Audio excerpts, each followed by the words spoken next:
I'm Patrick McNee. Leonardo da Vinci is perhaps the most enigmatic figure the world of art has ever produced. He created two of the most famous paintings in the world, the Mona Lisa and the Last Supper. Although few people know that his entire collection of paintings only numbers 15, including his two most famous, this makes absolute sense when one considers he was also a sculptor, architect, musician, engineer, and natural scientist. Given his varied interests, it's no wonder he found it impossible to devote his life to a single pursuit: painting. Leonardo was possibly the most curious man who ever lived. Everything he saw made him ask, how and why? He was also rather difficult to define. Leonardo used code and encryptions in many of his documents. He often wrote from right to left.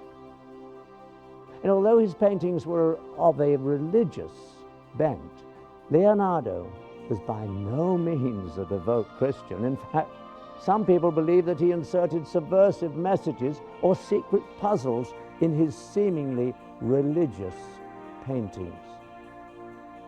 He may have hidden the answers to the mystery of these paintings in his strange writings. Let's journey into the mystifying world of Leonardo da Vinci and unravel the mysteries that surround this Renaissance genius.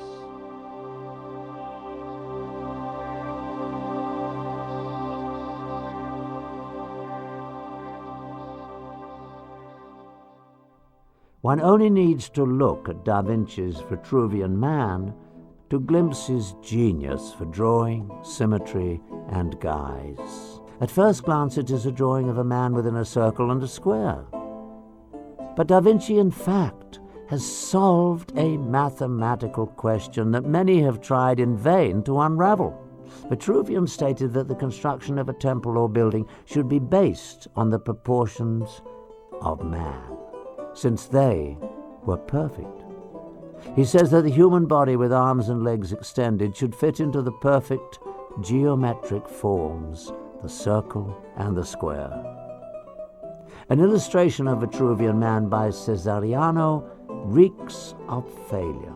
Cesariano drew a perfect circle and square tangent to each other at the 4 points of the square.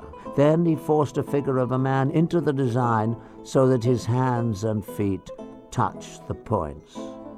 The result was one of the most disproportionate figures of the Renaissance, with arms too long, legs too short, and hands and feet too big. A system of relationships alone did not make beauty happen. It took the genius of Leonardo da Vinci to solve the problem. Leonardo started by drawing a perfectly proportioned man and then found the circle and the square in the figure. The circle and square are only tangent at one place, the base. The thing that he added was beauty. Leonardo infused the drawing with a number of hidden equations. For instance, the length of a man's outspread arms is equal to his height. The width of the shoulders is 1/4 of a man. From the elbow to the tip of one's longest finger is 1/5 of a man.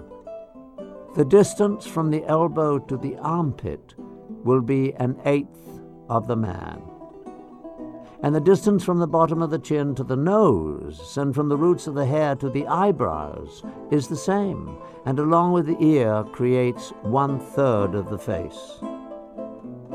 Leonardo writes his codes and observations in his cryptic script above and below the drawing. Leonardo's artwork goes beyond the obvious. The characters in his paintings seem to have their own stories separate from what's being portrayed. Just what is the Mona Lisa smiling about? And what's all the activity in the Last Supper? We are about to find out. The identity of the woman Da Vinci painted in the Mona Lisa has puzzled many through its long history. A very old method used for encoding intentional messages into artistic works is the Kabbalistic interpretation called gematria. This method assigns numbers to letters, so Mona Lisa would be represented by this equation. Another name for Mona Lisa is La Gioconda, which equals this equation. The measurement of the circumference of the painting equals 84. And if we add up the numbers to Leonardo's name, once again, the number 84.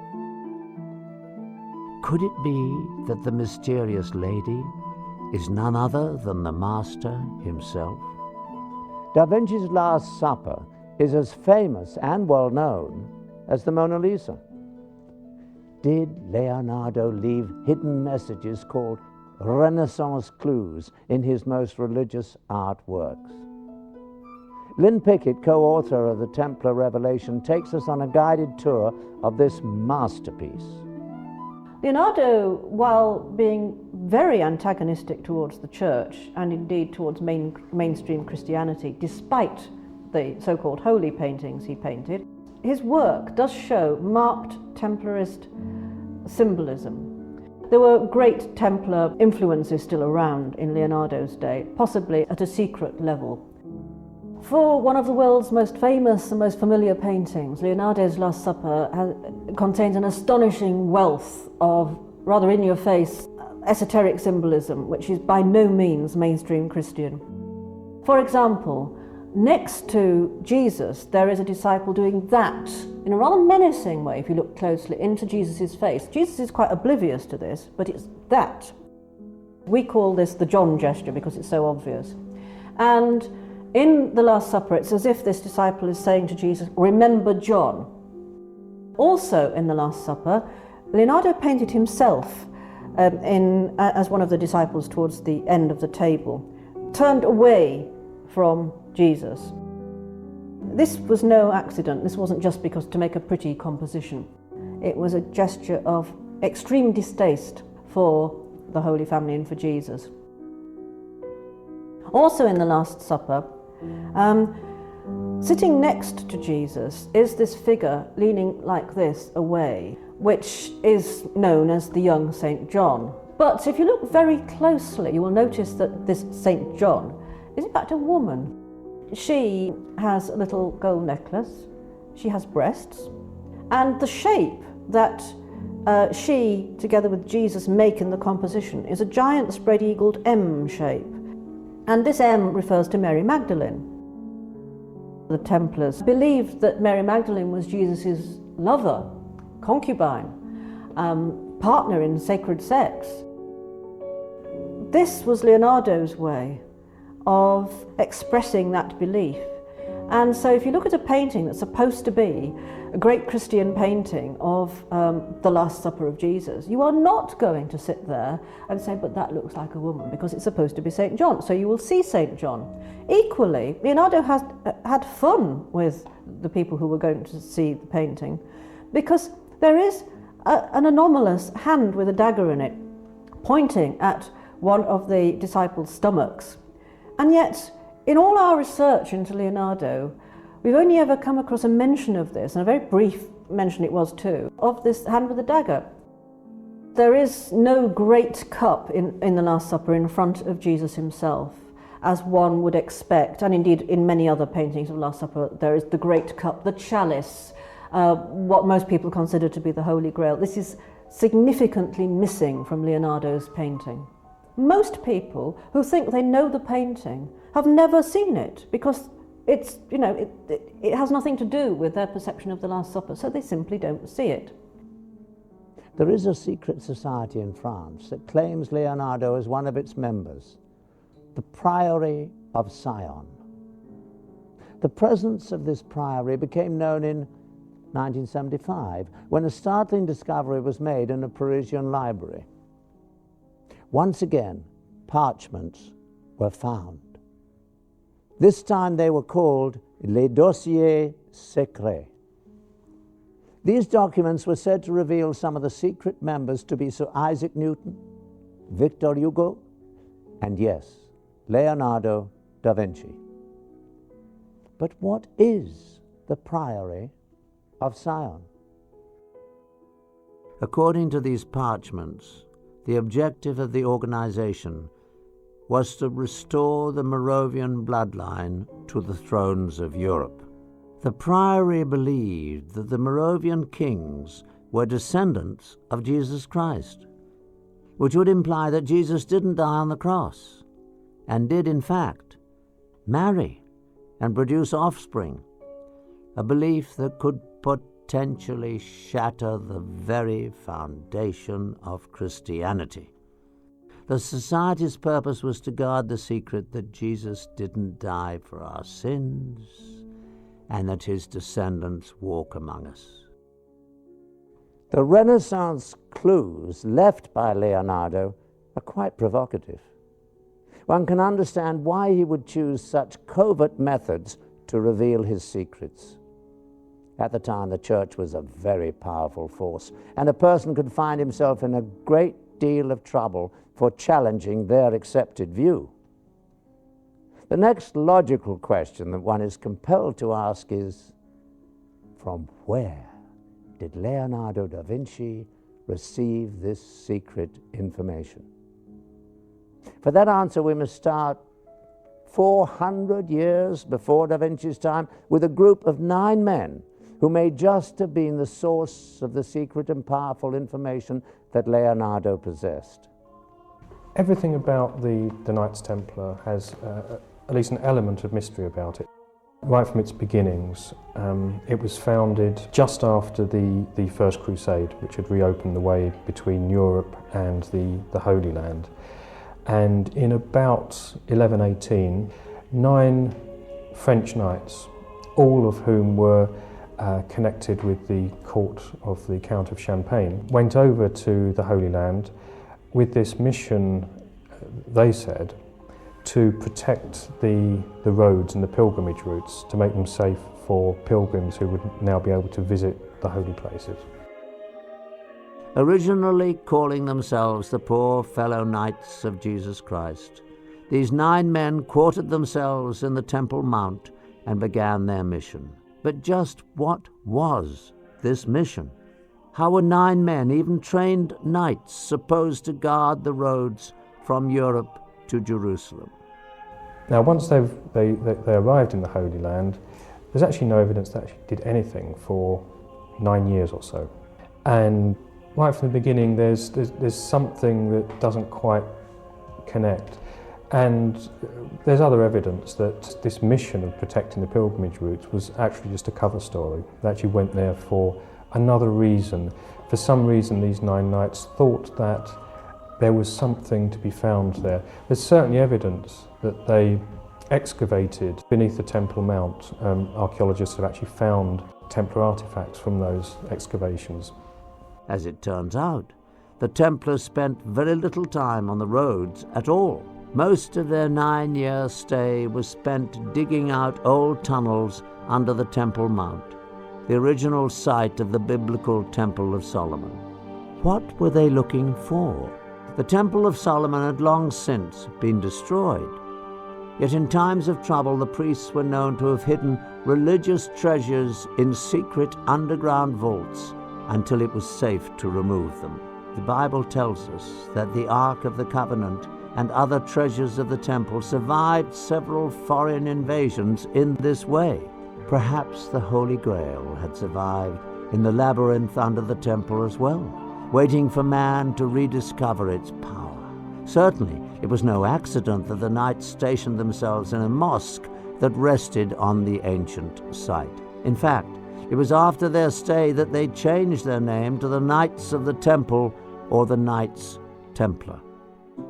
A monk by the name of Bernard, who later became Saint Bernard, was involved in the formation of the Templars. St. Bernard was involved in deciphering ancient Hebrew text. Bernard, although in many ways a very worldly person, was also very spiritual.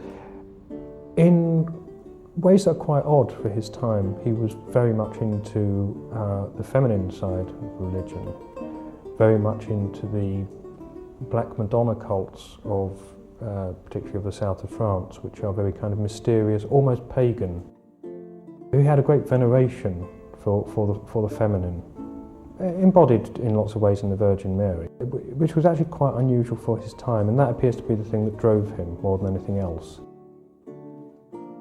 St Bernard was a very learned man, again for his time. Yes, he studied Hebrew texts, studied other texts as well. It could well be something that he found in there that gave these people the idea that there's something worth having in Jerusalem. It's speculative, but it's a good speculation. It seems a very logical thing.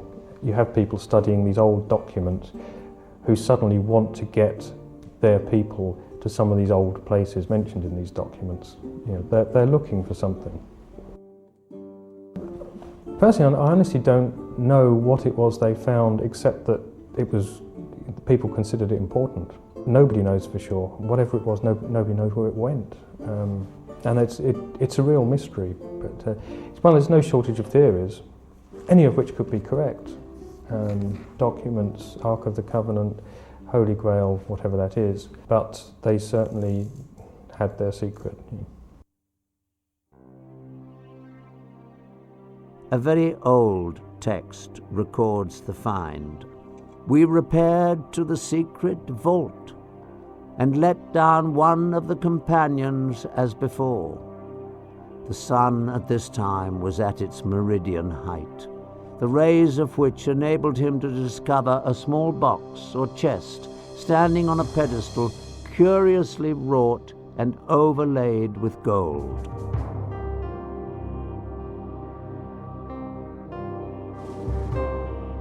He gave the signal of ascending, and it was immediately drawn out. We have brought it up for the examination of the Grand Council. Just what was in this small box that got the Templars so excited? Clearly a group of Christian knights bound by the vow of poverty were not interested in anything of material value. More likely, it was an object of great religious significance. What we do know is that news of the find brought Count Hughes of Champagne, the man who bankrolled the expedition back to Jerusalem to join his former vassals. Once there, he immediately gave up all his worldly possessions to serve under them as one of the Knights Templar. It was after this discovery that the Grand Master of the Templars visited the Pope, and with St. Bernard's blessing, the Order of the Knights Templar was officially recognized by the Church. All over Christendom, men rushed to join the Knights, leaving behind their families, giving over all of their worldly possessions, and taking on the difficult vows of poverty and chastity. The vow of poverty actually is why they became wealthy, because anybody that joined the order, anyone that became a Templar Knight, had to give all their possessions to the order. And it became quite a prestigious thing for noble families to have some of their sons go into the Templar order. And of course, any money and property they had would go into the coffers. Also, when the Pope endorsed the order, gave it his blessing, and said, this is a good thing, anyone that wanted to impress the Pope donated land and money to this new order, and actually on a colossal scale. None of the individual knights were allowed to own anything, so that all this material, that land, castles, livestock, and just pure money that was just given to them as a gift, went towards the order. Their reputation was as the most feared, efficient fighting force on the Christian side. They were kind of the special forces of their time. Also because they were this mixture of monk and a soldier. They were almost like the Eastern martial arts that we think of today, where you actually learn it within a temple and there's a spiritual dimension to what you're doing. So that's it. But they were very feared fighters. They were the best we had. There are legends that tell of the Templars finding the Holy Grail and carefully guarding its power through the ages. The rank and file, the ordinary Templars, were no more than and no less than they appeared to be, warrior monks who were mainstream Christians. But the inner circle had a secret, and they maintained this secret.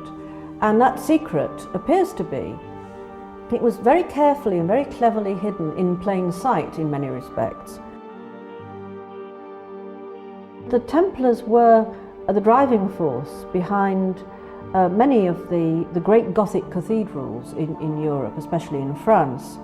And they all have the rose window, and that was a code also for sacred sexuality, because the rose representing the feminine, but also it was a pun, rose being an anagram of eros, the driving force of sexuality. The renowned author Hugh Schonfield has shown that the word Baphomet is actually a code. It means Sophia, which means in turn feminine wisdom, which is very interesting because everybody always thinks of the Templars as being macho, butch, completely male warrior monks, sort of swashbuckling characters. And what on earth would they have to do with the feminine? But curiously, they do seem to have had great reverence for goddesses, for the feminine side. The Templars had become, in a couple of short centuries really, extremely powerful. They were far too big for their boots in many respects, certainly as far as the Pope and many kings were concerned. They were unbelievably rich. It seemed there was no stopping them, basically. Most historians believe that they got their comeuppance because of their wealth. Essentially, the French king who started the suppression of the Templars, Philip the Fair, essentially that he was jealous of their great wealth. And it is generally thought that he used accusations of blasphemy and sacrilege against them, but really he wanted their money. The charges against the Templars were blasphemy and sacrilege, that they failed to observe the usual reverence for the church, but that was well known. There were sexual elements in the charges, but then there always are, when you think about it, in charges against heretical groups. They were accused of sodomy, of homosexual acts. They were accused of spitting and trampling upon the cross, of worshipping not just a bearded severed head, but in some extraordinary cases they were accused of worshipping the severed head of a cat. The Catholic Church got the confessions that it needed to suppress the Templars and confiscate their treasury. But did they seize the Templars' most prized possession? After the Templars were suppressed, a new religious group came to prominence in southern France near Carcassonne, the Cathars. The Cathars were an extraordinary group of people, especially for their own day, because they challenged the Church of Rome on many points. They were a kind of purified and basic Christian religion. They were vegetarians, which was very strange in those days. They believed in reincarnation. They had both male and female preachers. They travelled and stopped wherever they were welcome, pretty much as one might imagine Jesus and John the Baptist would have done. They were known by the local people as the good people, which rather says it all, I think. But of course, the fact that they did not acknowledge the church's authority in any way, that they didn't have churches, they didn't give any money to any organisation that the Church of Rome could organise and take from. The Cathars may well have had secrets that threatened to undermine the authority of the church, secrets about Christianity. And it does seem that they had some knowledge, certainly a very strong belief indeed, because they actually went to the torture and to a very, very painful death believing this, without recanting it, that Mary Magdalene was actually Jesus' lover. This, of course, still is counter to mainstream Christian belief. They appear to have had a Gnostic gospel, which we no longer know about. And this may have been their own version, if you like, of the Holy Grail, their great treasure. When they were finally exterminated, their extermination was long and drawn out and extremely painful, but it culminated on March the 14th, 1244, at the extraordinary citadel of Montségur in the foothills of the Pyrenees, on the border between France and Spain. The Crusaders camped in the valley, and above them, this sheer rock, it is quite the most astonishing thing, goes straight up into the sky, and on the top of that is the citadel, the Cathar citadel of Montségur. And they'd been besieged for a long time, and they knew this was the last. They were willing, the Cathars were willing to come out and be murdered, basically. They were quite, curiously enough, quite happy about it because they believed in reincarnation, so they would have another life and meet each other again. But they said to the soldiers, give us just one last night, we need to do something special. And the general idea is they had some kind of ritual that they all did together before giving themselves up. But also during that last night, it is known that 4 Cathars got away. They climbed, most astonishing journey in itself, I mean, what a feat. They climbed over the citadel and down this sheer rock face and off somewhere. Now, it is said that they had the Cathar treasure with them. Now, it couldn't have been gold or money in some way, because it's known where that had gone. It had already gone to a certain place. And it had to be something portable, because, you know, they were carrying it. And it has been suggested that they had the Holy Grail with them, whatever that is. But perhaps they had this Gnostic gospel with them, whatever that was. It is rumoured it was the Gnostic gospel of John, which was not the same as the Gospel of John in the New Testament.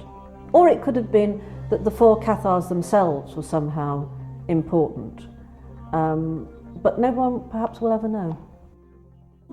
Did the Catholic Church suppress the Templars and the Cathars because of their religious beliefs? Or were they tortured and finally eradicated because they possessed the Holy Grail? What could be so threatening to the Church that they would eliminate any vestige of these religious orders? Could it be that the Catholic Church was looking for the Holy Grail? But what is the Holy Grail? There are many theories. The earliest description of the Holy Grail is as a platter with miraculous properties, that it can, you know, produces huge amounts of food. It's a platter that's never emptied. You know, there'll always be food in it.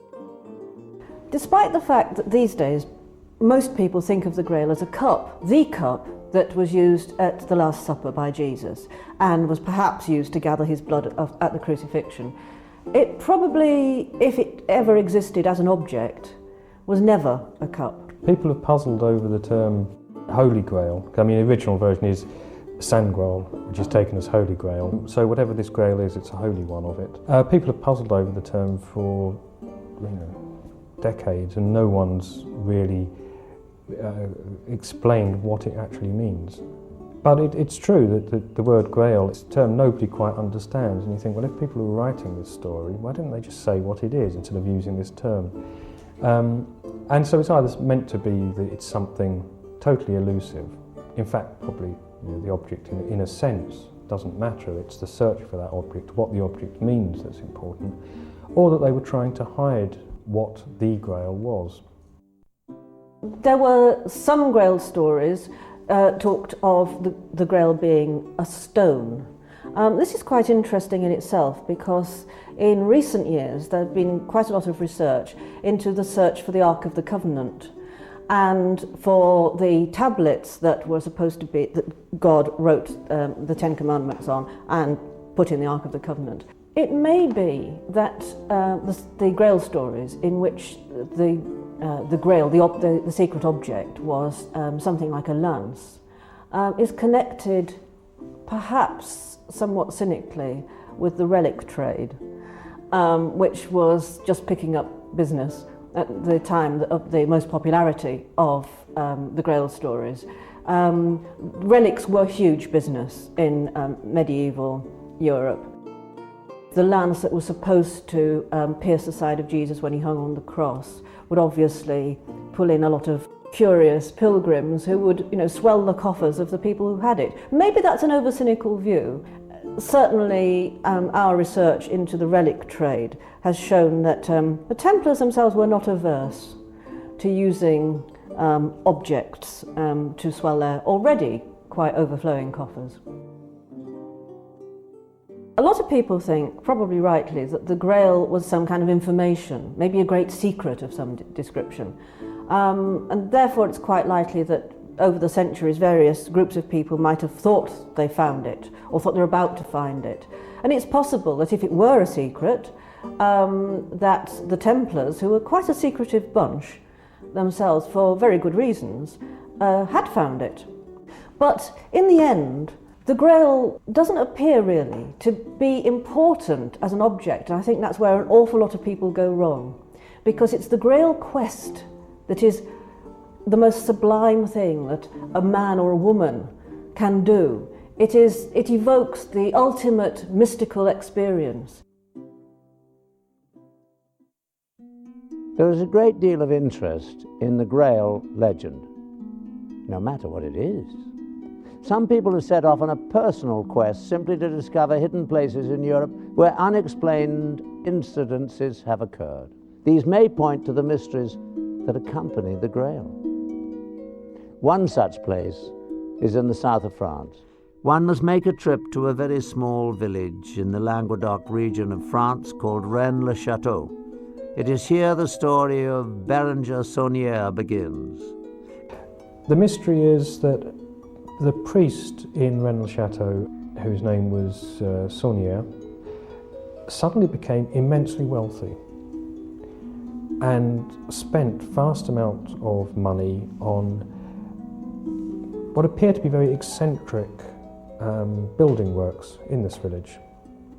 His church, which was dedicated to Mary Magdalene, very, very old church, he filled it with very, very strange carvings and decorations.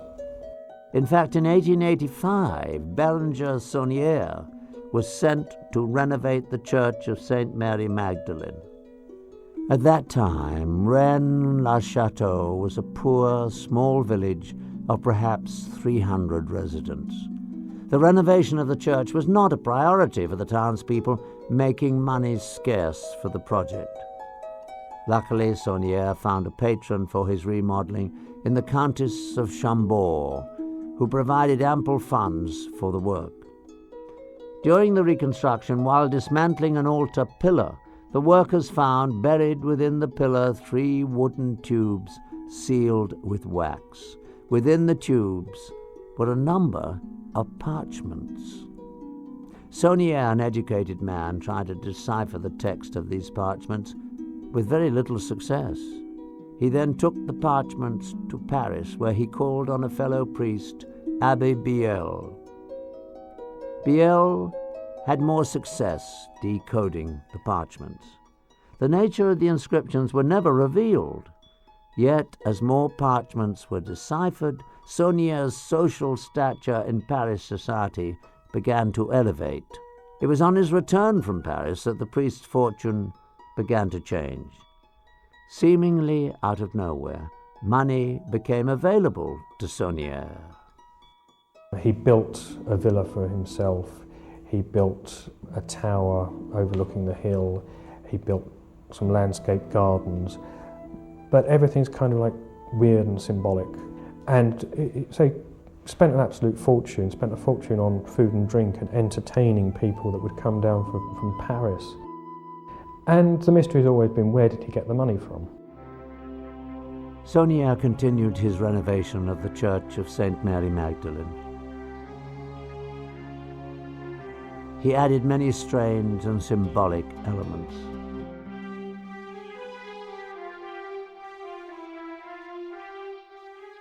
The Latin greeting over the door, Terribilis iste locus este, translates to, "This place is terrible." The baptismal font is supported by the devil. And perhaps strangest of all is the exalted position of Mary Magdalene, not the most revered biblical image. His church was named for her. He erected a tower called La Tour de Magdala, the most outstanding feature of the small town. Could that be the connection between Saunier and his reverence for Mary Magdalene? What Saunier found, there have been lots of theories about what he might have found, and the usual suspects really. There's some people think he might have found where the Ark of the Covenant had been hidden by the Templars. People think he might have found the Holy Grail. People that might think he might have found some great secret connected with alchemy that made him be able to produce lots of gold. They are all theories. No one's actually come up with anything solid. If Saunier's life was filled with mystery, his death was as well. Upon his deathbed, Saunier summoned his good friend Abbé Rivière to administer last rites. Rivière left the dying man's room with a look of shock and fear, as if he had seen the devil himself. It was said that Rivière spent the rest of his years as a recluse, speaking to no one. What was Saunier's shocking deathbed confessional? Did he possess the secret bloodline of Jesus? Did his fortune come from blackmailing the Vatican? Rennes-le-Château is in an area of France that really was the Templar heartland. Although the Templars owned so much property everywhere in Europe, a third of everything they owned was in the Languedoc, this area of south of France, where Rennes-le-Château is. So that was the big area for them. It could very well be where their treasure was taken from Paris. So some people have said the thing that Saunier found was the Templar treasure. The mystery of Rennes-le-Château and Bérengère Saunier remains to this day. Rennes-le-Château was not the only resting place for the Holy Grail. Scotland is another country with strong ties to the Templars, and in Rosslyn Chapel a mystery of the Holy Grail is inscribed throughout the structure of the church. Rosslyn Chapel has been described as the most superbly carved reliquary of the Holy Grail. It records every known spiritual pathway at the time it was built, in the mid-15th century. And it was built as a memorial to the beliefs of the Knights Templar. But the masterstroke in bringing the Knights Templar teachings to the wider world was the creation of the legends of the Holy Grail. It supposedly tells the story of a search for a holy relic associated with Jesus, the cup used at the Last Supper, or according to another version, the cup that was used to catch Jesus' blood after the crucifixion. But, and I intend to believe this, that masterly American, wonderful man, Professor Joseph Campbell, says that it was nothing more nor less than a coded pathway of initiation, a spiritual pathway that told a very different truth to that told by Holy Mother, the Church, that in fact encompassed the true teachings of Jesus. Teachings that teach us to live according to we thinking rather than me thinking, and to give the fruits of the sacred knowledge that is granted at initiation, not for personal salvation or any personal motive of gain, but to benefit the entire community within which you move.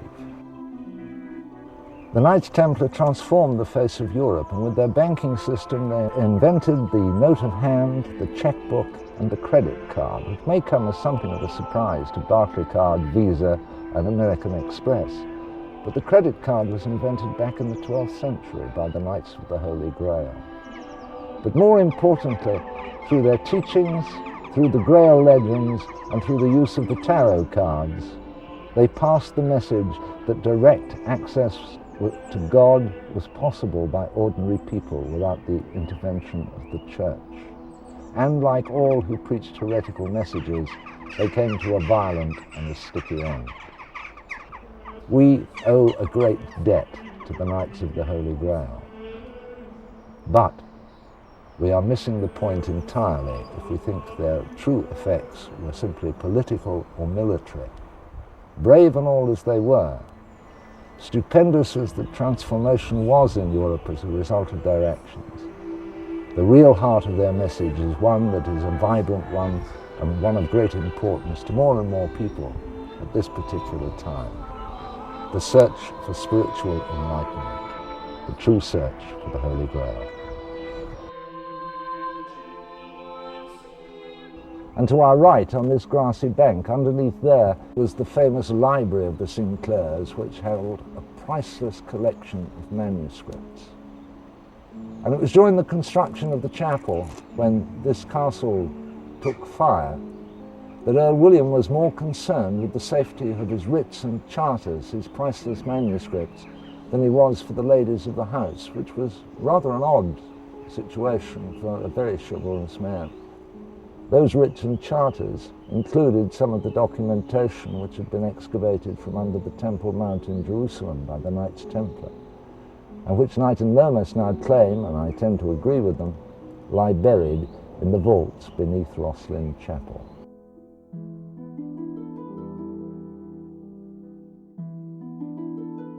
This is a beautiful example of the Green Man. It's a type of iconography that was very popular with the medieval Masons, so much so that it almost became their mascot.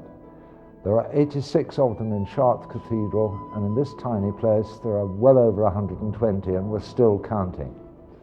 It was of some significance to the Knights Templar, because it, to them, represented the resurrecting god Tammuz, the consort of Ishtar. Another sign of Templar involvement is the symbolism known as the Templar seal, and we see it up here at the top of this pillar. Two hands pulling aside curtains, revealing a paschal lamb with a flag above it. The retro choir is separated from the main body of the chapel by three very important pillars. The symbolism behind these pillars was of great importance to the Knights Templar and to their later heirs, the Freemasons. The first pillar, to my right, is the Mason's pillar, intricately carved, and it represents wisdom.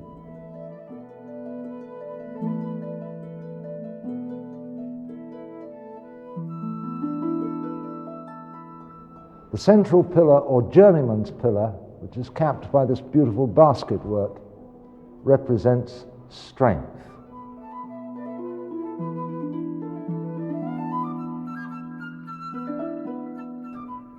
But the third pillar, not surprisingly, is held to represent beauty. It's a representation of the tree of life with the dragons of Niflheim gnawing at its roots.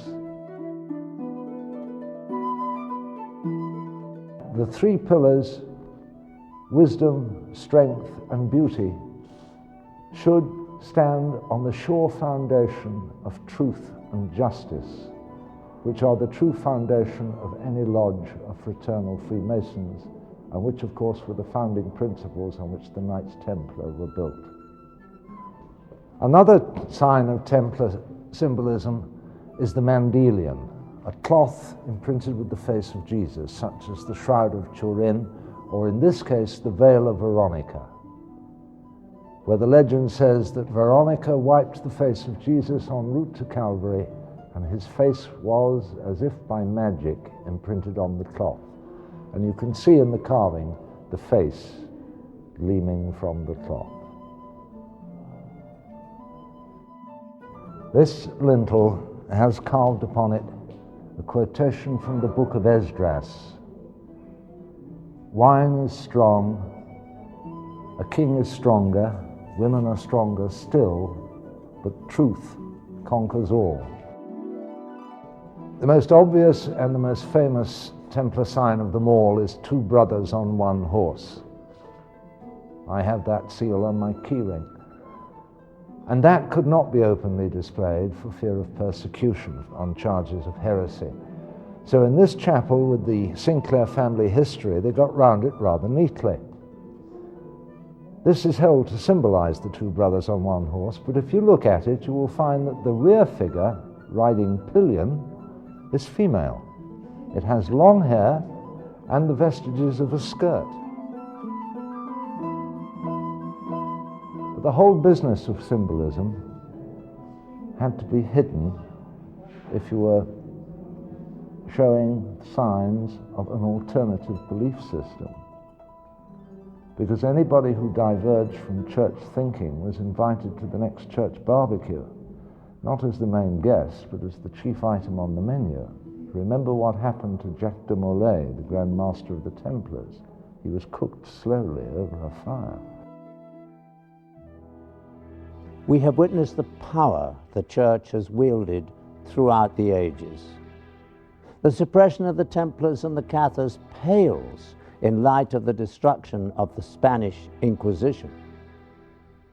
Was the Church always this powerful? How and when did it gain its strength? Once again, it's time to take a further look back in time to the period when Constantine was the Holy Roman Emperor and Christianity was struggling to find its voice. It may come as a surprise to many how the Church, as we know it today, came to be. It took over 300 years to take shape.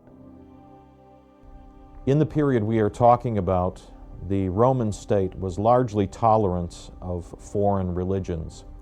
They adopted a policy that as long as the taxes were paid and as long as you did not engage in a rebellion against them, they would tolerate your religious practices as long as they were not contrary to good order and the common stability of the state and the people locally.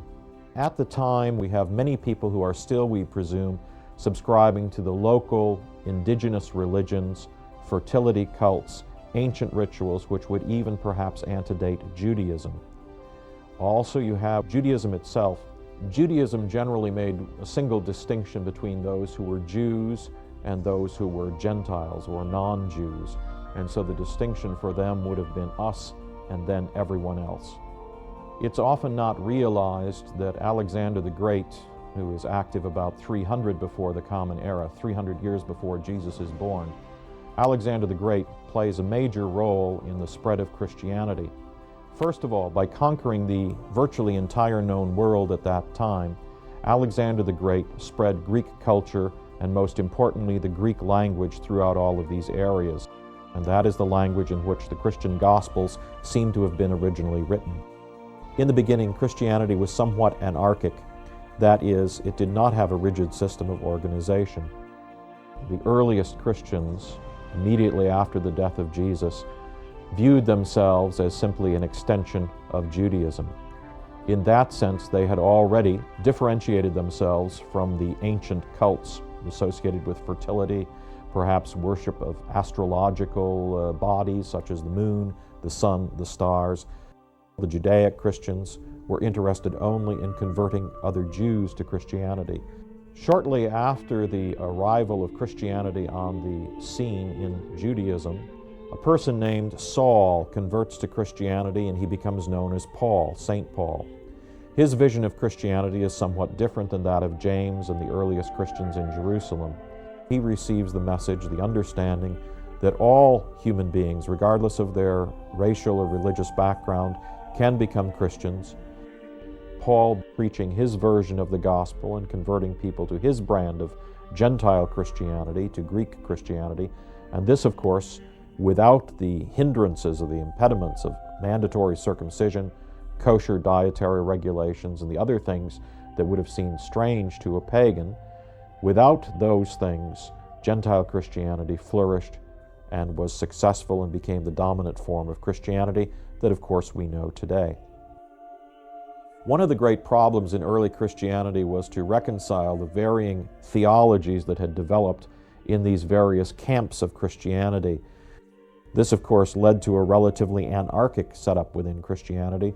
If the Holy Spirit is giving revelations to anybody and everybody, then it's very difficult to have a common belief and a common creed to which you are going to subscribe. But starting with the year 64 and the fire in Rome and Nero's persecution, you begin to have a series of actions taken against Christians, which are known as these persecutions in the early church. Early persecutions in the 1st and 2nd century were very local.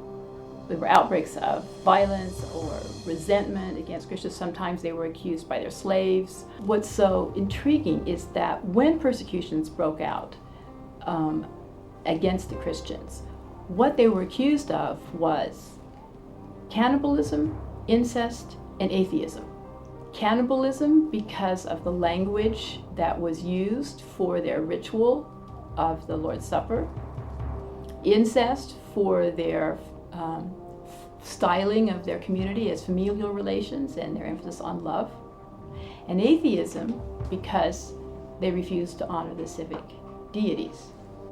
Another aspect of the persecutions is that, of course, the Christians, a relatively new religious group, even though they are coming out of Judaism, they, of course, are claiming that they have the one true religion, the one true way of understanding the world, the universe, and what's going to happen to everyone. This, of course, doesn't necessarily go down with people who have been members of other religions for a very long time and who are members of ancient religious cults elsewhere in the empire. So there was a certain amount of tension between the Christians and the other religious groups. We have the persecutions. The Emperor Constantine, wanting peace within his empire and wanting these Christian groups to quit squabbling over theology, convenes the Council of Nicaea in 325. And Constantine himself appears to have chaired the council and entered into the debates. In some ways, the Council of Nicaea can be regarded as one of the key points in the founding of Christianity as it will continue through the centuries on into the Middle Ages and to the modern period.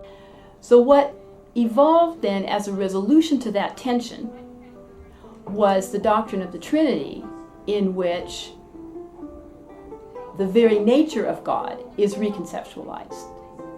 Not any longer as the one God, but reconceptualized as the three in one. And it was during this process that the divinity of the Holy Spirit was also articulated and argued for and became a point of contention and eventually became a central point of Christian doctrine. And it's that process that then transforms, in a sense, the Christian doctrine of God as it was, say, in the 1st century to a fully developed Trinitarian idea of God. In some ways, the Council of Nicaea can be regarded as one of the key points in the founding of Christianity as it will continue through the centuries on into the Middle Ages and to the modern period. Although the creed that is now known as the Nicene Creed was revised later, at least according to tradition, it goes back to the decisions made at the Council of Nicaea. One of the problems that Christianity faced at this period was not just the division between the Arians and the anti-Arians, that is, between the same substance and the similar substance parties, but there were also other groups around. Among them were the Gnostics, the people who believed that knowledge was very important and that secret instruction was very important, and that by studying, by learning, you rose through a layer of hierarchies and eventually could experience God in a divine revelation, personally, just yourself. If the structure of the church involves so much debate, what about the book on which it is founded, the New Testament? Were the 27 Gospels that comprise the New Testament written and compiled during Jesus' lifetime? Or did the creation of that book mirror the formation of the church? Many people don't realize that the creation of the New Testament was a very long and painful process. The New Testament, the 27 books that Christians now consider to be authoritative, did not simply fall out of the heavens at some early point in Christianity. Of course, the process of how the New Testament came to be the way we have it today is a controversial and vexed issue. We believe now that there was already, within 20 or 30 years of the time of Jesus, a circulation of some of the sayings of Jesus written down. I mean, as people realized, hey, wait a minute, we're not going to have these people around much longer. We're not going to be able to just sit down and say, now, Peter, what did Jesus say when you asked him?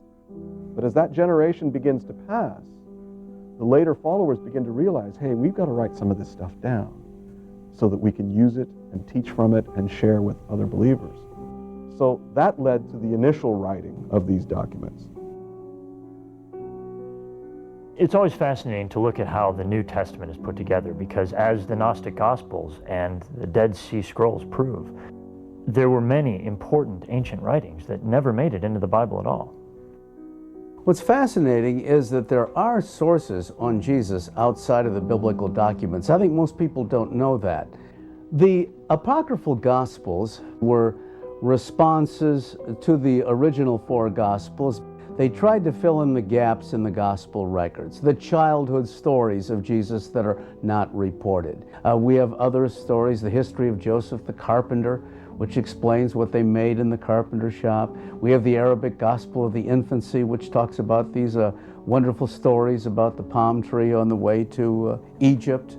We have a lot of these accounts that retell the biblical episodes, but add all kinds of detail. Well, some of them, like the Gospel of Thomas, the infancy Gospel of Thomas, was probably formulated in Gnostic circumstances, because there are tendencies in the way the story is told to stress Jesus's wisdom.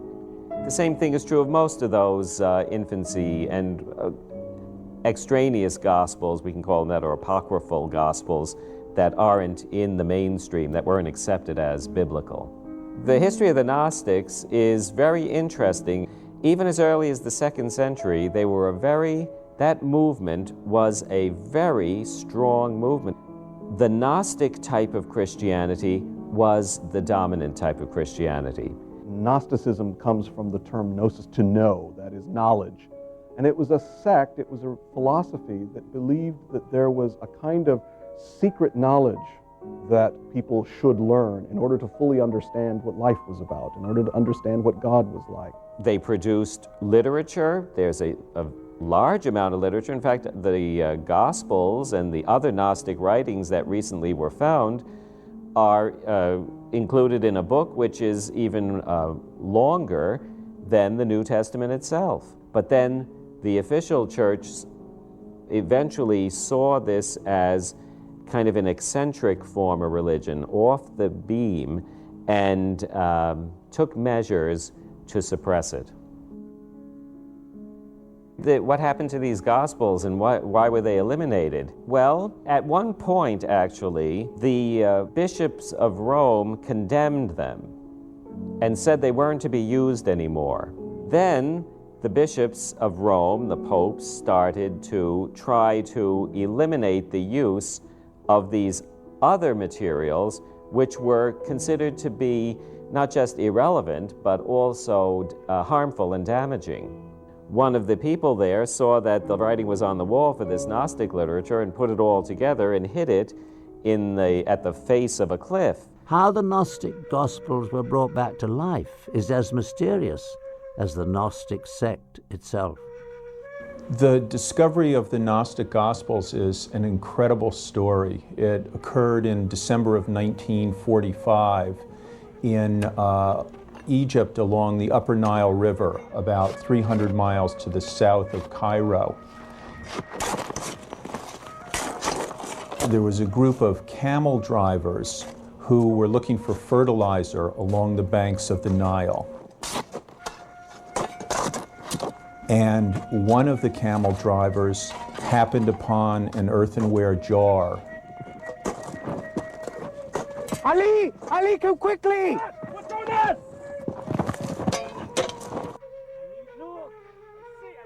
His brother, who was the leader of the group, whose name happened to be Muhammad Ali, took the jar and thought at first that it might contain a genie, an evil spirit that would haunt him if he opened it. Then he thought that it might also contain gold. And finally, his greed overcame his fear. Give me a shovel! And for a few moments, he thought that he had discovered gold because the air was filled with tiny pieces of this yellow substance.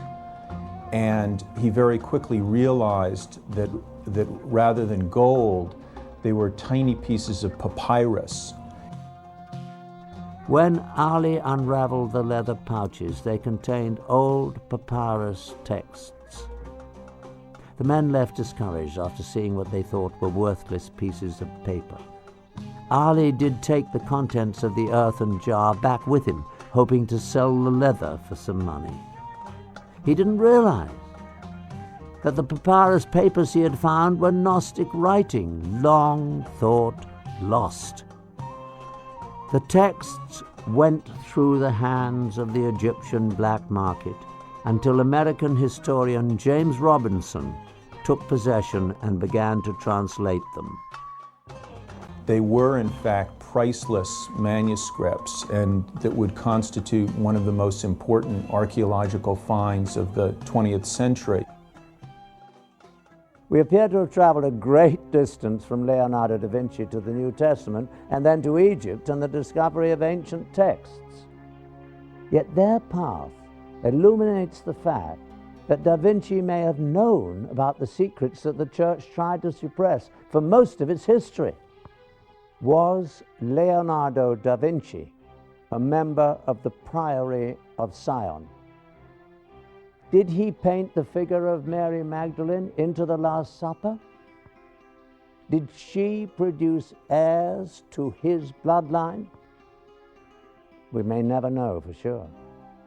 It's interesting to note that the only post-ascension references to Mary Magdalene occur in the Gnostic Gospels, Gospels suppressed by the Church. The Gnostic Gospel of Philip says, there were three who walked with the Lord at all times, Mary his mother, her sister, and Magdalene, the one who is called his companion. Another Gnostic gospel describes how Mary Magdalene aroused the jealousy of the apostles because she was the close consort of the Lord, who often kissed her on the mouth. One thing is for certain, the mystery of Leonardo's codes and who Mary Magdalene really was will forever spark people's imaginations. I'm Patrick McNee. Thank you for joining me on this fascinating journey.